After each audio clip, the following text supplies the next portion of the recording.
दिन भर की बाकी खबरें देख चुके हो तो जरा इस खबर पर भी गौर फरमाइए, ध्यान से देख लीजिए। आपने समाचार पत्र में भी देखा होगा कि मात्र फीस कम करवाने को लेकर के अनशन पर बैठे हैं किसान यूनियन के कार्यकर्ता, वो भी भानु गुट के, और आसू चौधरी भी बैठे हैं। और एक 24 साल का युवक बिना खाए पिए लगातार 3 दिनों से पड़ा है, लेकिन प्रशासन कोई कार्रवाई नहीं कर रहा और ना ही कुछ सुनने आ रहा है। जरा गौर फरमाइए कि आसू चौधरी क्या कह रहे हैं।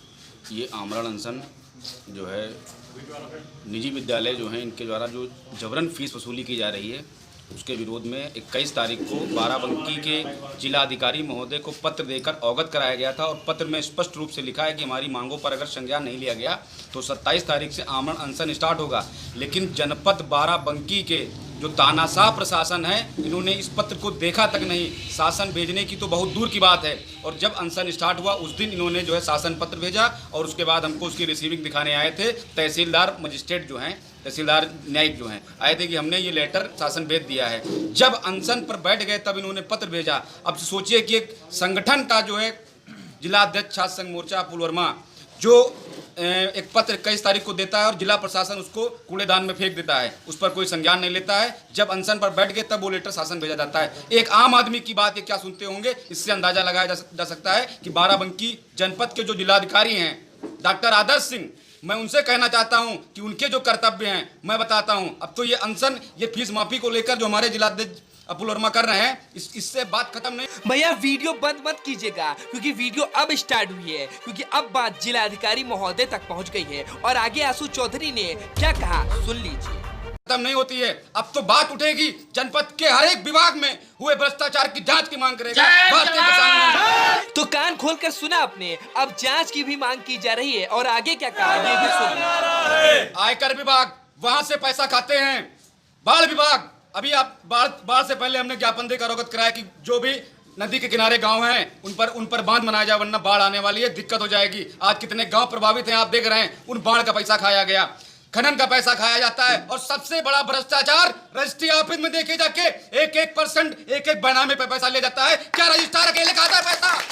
और रजिस्ट्रार अकेले खाता है तो जवाब देगा रजिस्ट्रार, उसमें पूरा प्रशासन संलिप्त है। डीएम और सारे डीएम एक माई बाप होता है जनपद का, डीएम के अंतर्गत जनपद के सारे विभाग आते हैं और सारे विभाग में पैसा खाया जाता है। आसू चौधरी यही नहीं रुके, उन्होंने ये भी बताया कि सारे विभागों में पैसा खाया जाता है और बाराबंकी जनपद के जिलाधिकारी महोदय एक तानाशाह बन चुके हैं। अब आगे इन्होंने क्या कहा, सारे विभाग में पैसा खाया जाता है। अब तो जवाब देना पड़ेगा बाराबंकी के तानाशाह जो जिलाधिकारी हैं, जिनके ऊपर माननीय योगी जी के दोनों हाथ हैं। ये दोनों हाथ जो इनके ऊपर सरपरस्ती का वो किए हुए हैं, इनको हटाने का काम भारतीय किसान यूनियन भानु करेगा और दिखाएगा उत्तर प्रदेश की जनता को कि ये सरकार ऐसे जिलाधिकारियों पर अपना जो है संरक्षण बनाए हुई है। उनके संरक्षण में ये जो है कितनी बड़ी रियल एस्टेट कंपनियां देखी जाकर, अभी कुछ दिन पहले यहाँ पर भूमाफिया का बोर्ड लगा हुआ था, वो कहाँ चला गया भूमाफियों का बोर्ड? भूमाफियाओं से पैसा लेकर डॉक्टर आदर्श सिंह ने बोर्ड हटवाने का काम किया है। ऐसे जनपद में, बाराबंकी जनपद में ऐसे जिलाधिकारी को बैठने का कोई अधिकार नहीं है।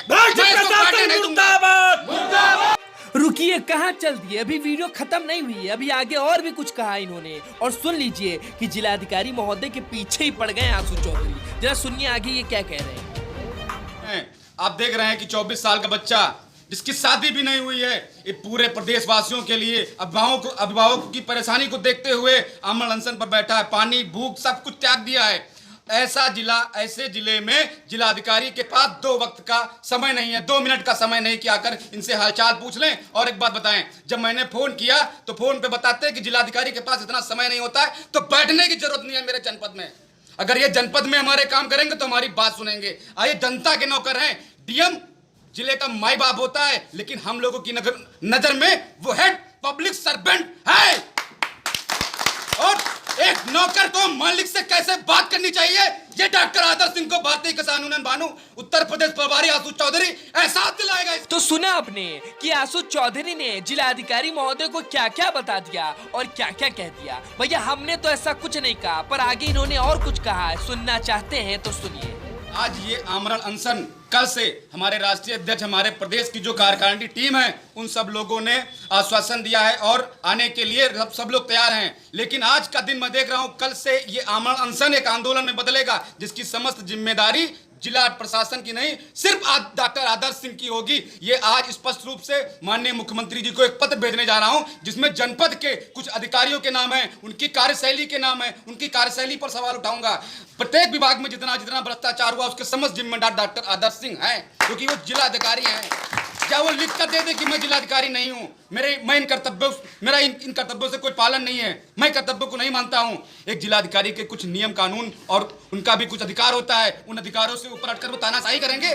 बात तानाशाही तक ही नहीं रुकी, अभी आगे देखिए। उन्होंने ये भी बताया कि कोतवाल आते हैं और धमका कर चले जाते हैं।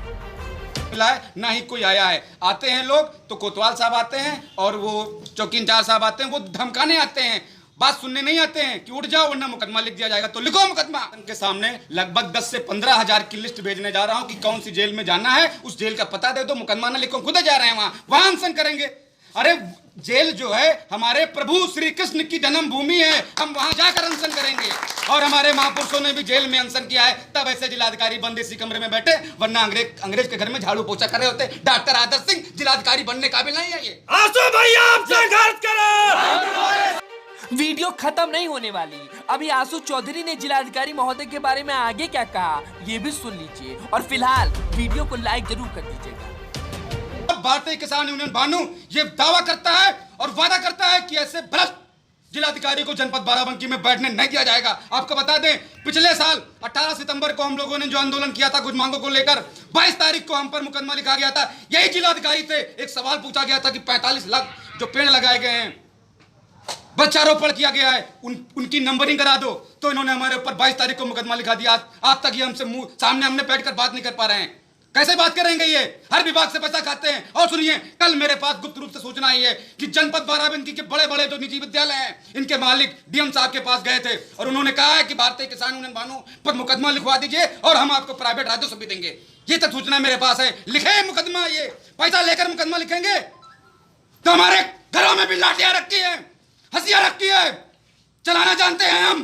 बता दो इस भ्रष्ट डीएम को, औकात में आ जाए अपनी। ये ईट से ईट बजा देंगे इनकी, हम इनकी तानाशाही चलने नहीं देंगे। ये भी बस है। और जो ये प्रोपेगेंडा बनाना लॉकडाउन का, इसी कोरोना के नाम पर प्रत्येक जनपद में जितने बड़े पैमाने पर भ्रष्टाचार हुआ है, सबका कल्ला कच्चा चिट्ठा में खोलूंगा कि कहां से पैसा खाया है, गरीबों का हक खाया है, मजदूरों का हक खाया है, प्रवासियों का हक खाया है इस जनपद के इस भ्रष्ट डीएम ने।